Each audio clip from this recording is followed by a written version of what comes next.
Welcome back to Ancient Skies, and man, does that feel good to say. I feel like I have not said that in such a long time. So think about this for a second. For your entire life, humans have only orbited Earth. The moon landings?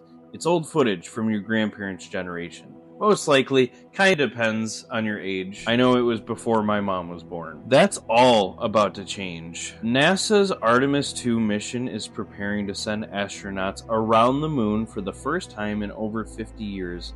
Now, this isn't a rerun of Apollo, it's the opening act of a brand new chapter in human space exploration. Today, we're breaking down what Artemis II is, why it matters so much, and how this one mission could shape the next century of space travel. So let's start with the basics. What is Artemis II? Artemis is NASA's program to return humans to the moon and eventually push on to Mars. Artemis I was an uncrewed test flight. The Giant Space Launch System rocket, SLS, launched the Orion spacecraft around the moon, checked its system, and came back safely to Earth. Artemis II is the sequel where things get very real. For the first time, Orion will carry a crew of astronauts on a mission that swings them around the moon and back. They won't land just yet. That's going to be the Artemis III mission. But they'll test every critical system needed to keep humans alive in deep space. Life support, communications, navigation, and the way Orion handles high-speed reentry into Earth's atmosphere. Think of Artemis II as the shakedown cruise of a new starship. Before you take a ship on a full-blown voyage, you take it out with a real crew, push it a little bit hard, and make sure it can actually handle the job. So who's all going? Let's talk about the people actually strapping into this thing. Artemis II will fly a diverse crew representing a new era of spaceflight. You've got a mission commander, a pilot, and 2 mission specialists. Together, they'll become the first humans to travel beyond low Earth orbit since Apollo 17 in 1972, and that's just crazy to me. 1972, over 50 years ago. This crew isn't just symbolic, they're test pilots for the future.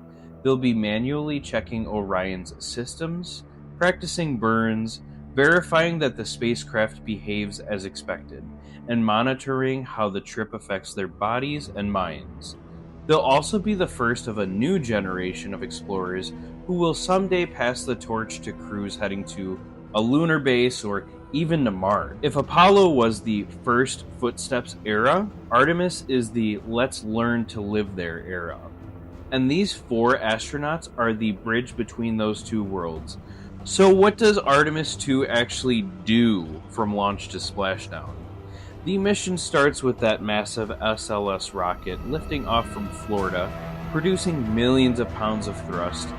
The rocket's job to push Orion and its crew into space and give it that speed it needs to leave Earth orbit. First, the crew will orbit Earth, checking that all the systems are working as expected.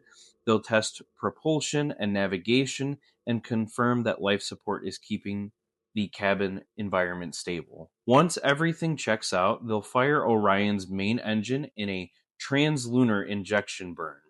Basically, a big push that sends the spacecraft on a curved path toward the moon. They won't land, but they will loop around the moon, traveling farther from Earth than any human crew has gone before in the modern era, getting a view of our planet and its natural satellite that almost no one has experienced. After that, they head home.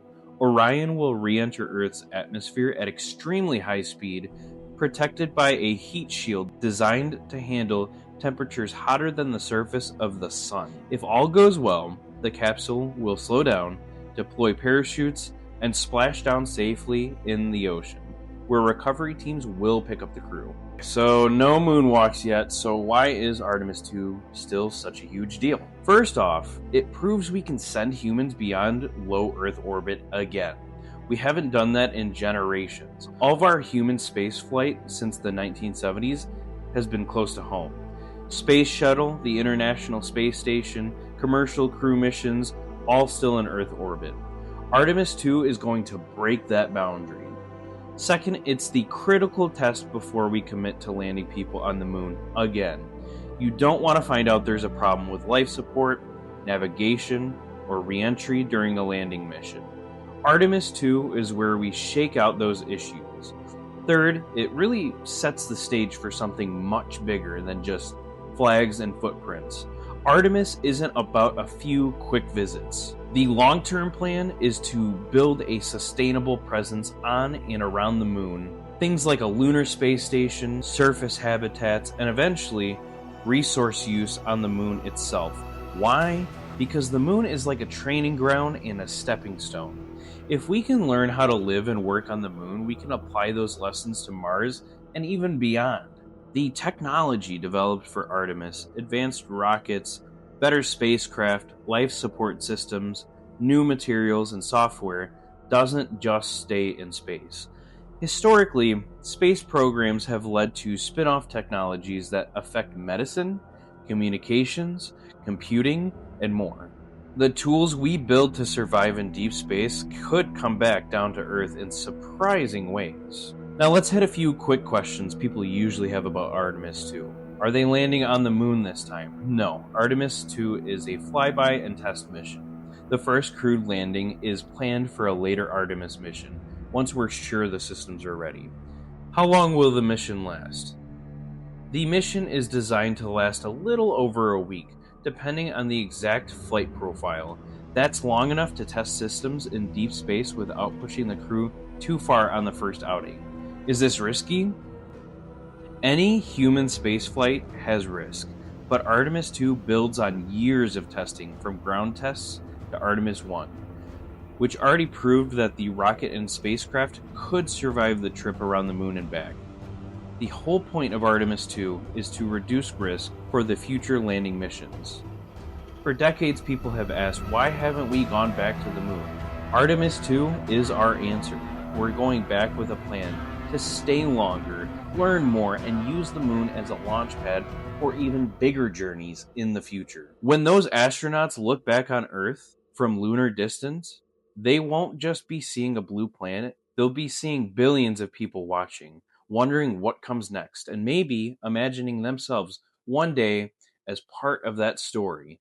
And that's what makes this mission so important. It proves that the age of big exploration is not over.